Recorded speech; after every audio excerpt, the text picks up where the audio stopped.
Today Okay. we're replacing the fuel pressure regulator on a 1997 Oldsmobile LSS. We're replacing it because gasoline was getting into the oil, and it was sort of flooding a little bit, and sometimes the car would die, like if you're driving a long distance, and then the car would just, you have to restart the car. So anyway, that's a problem, so you want to get that fixed. The fuel pressure regulator is one of the possible causes of that. Okay, and if this doesn't fix it, then the problem could be that it needs a new head gasket.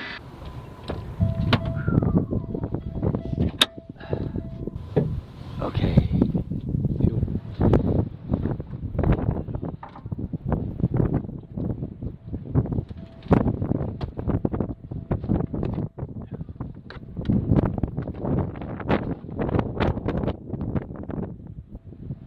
There's a fuel pressure regulator there, and before we take it off we have to relieve the fuel pressure. There's pressure in the fuel lines all the time, even when the car's off, and if you take that fuel pressure regulator off, the gas is going to squirt everywhere and it'll get all over the engine, and it's a fire hazard, and also get into your face.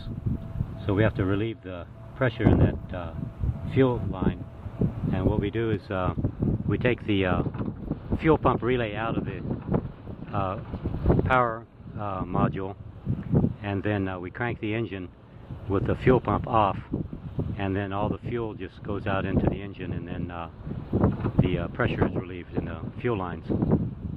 So now we're going to relieve the fuel pressure. So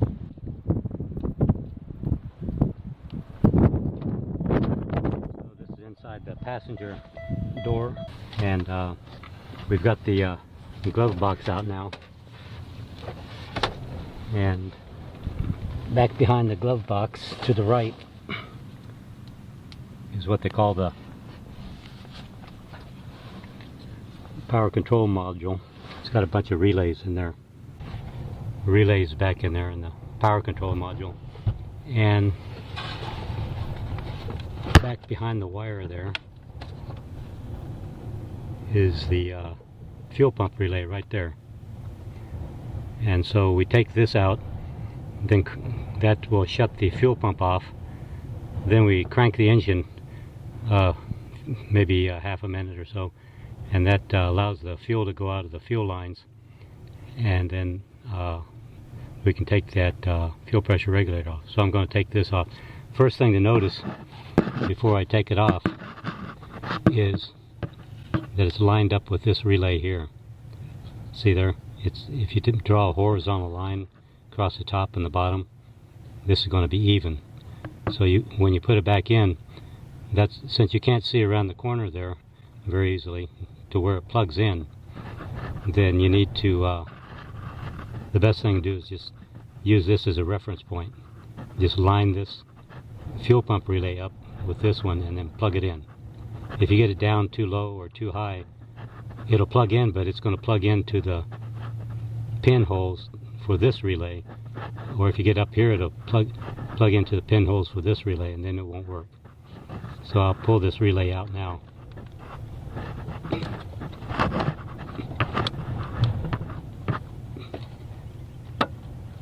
There we go. See the 4 pins? For now, okay, we got the relay out. Now we'll crank the engine over.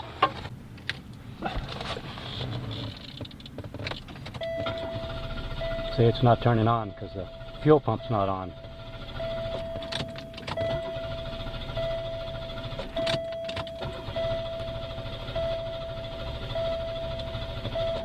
Okay, I think that's enough. For this job you need a snap ring pliers. So first thing to do is take the vacuum line off, cover it up.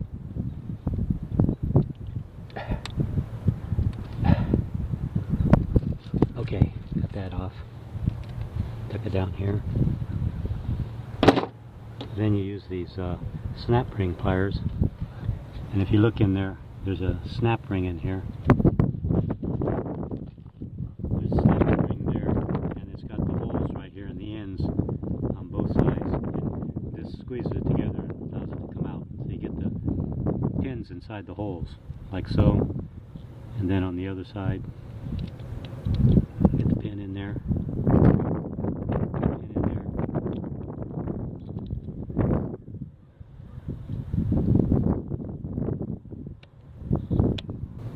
Squeeze that snap ring together, and it comes out of there. See there? Then, when you take that out, I'm going to be careful, just in case.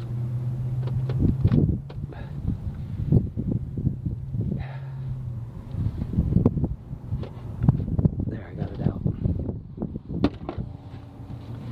And we didn't lose any fuel, which is good. Okay, there it is. That's what it is. There's another O-ring down inside there. That's preventing those things from getting in there. There it is.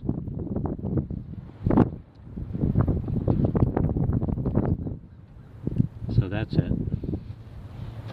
That's what was keeping those things from going in.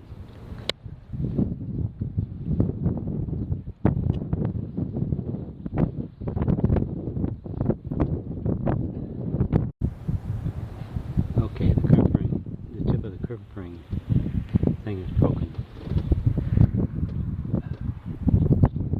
That's why it's having problems.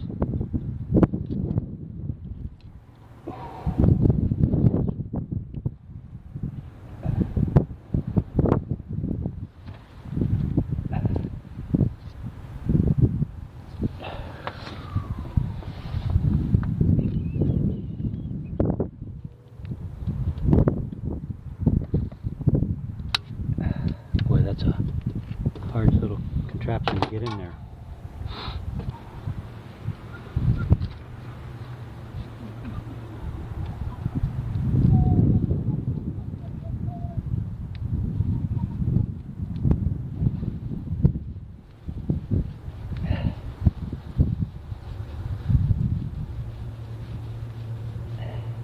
There we go.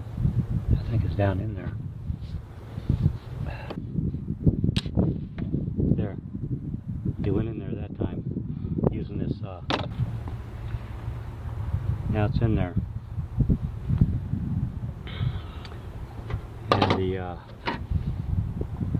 pin on the snap ring pliers broke. There's a little pin on the end of that thing. Makes it difficult to work with. So we'll put this on there. And then this fuel pump relay back in. There's the fuel pump relay. And it doesn't matter which way it goes, and then you got to get it lined up. Get it lined up with this one. So it should be horizontal. You got to find the pins back there, which you can't see. For some reason I can't find the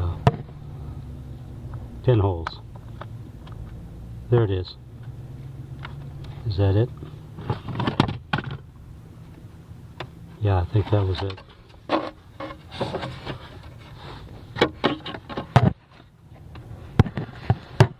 Is that even? Yeah. That looks like that's even with this one. It has to be horizontal with this one. And I believe that's correct. Okay, now I should start. There we go, it's running. Now we check for leaks.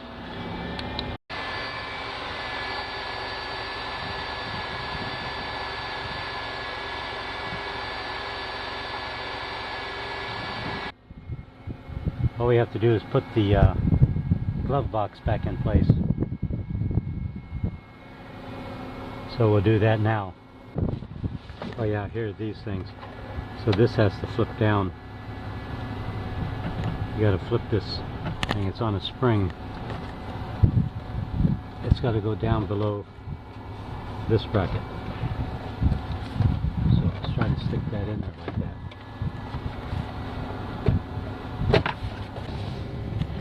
I'm holding it there with my fingers and bracket.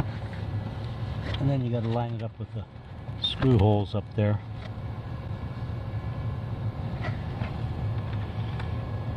Put the screws in.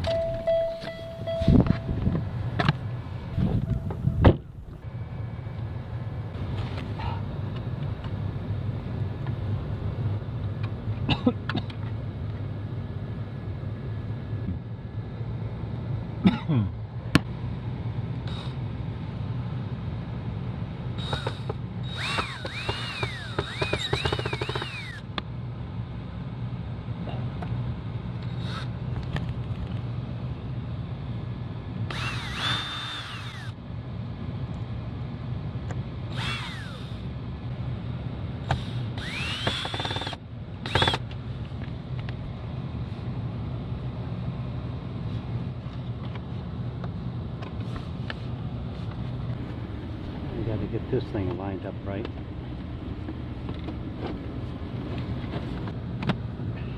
Now that's going to line up.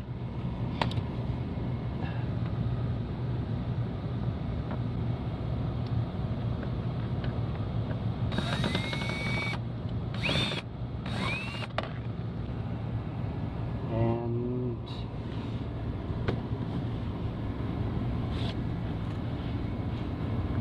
another one there.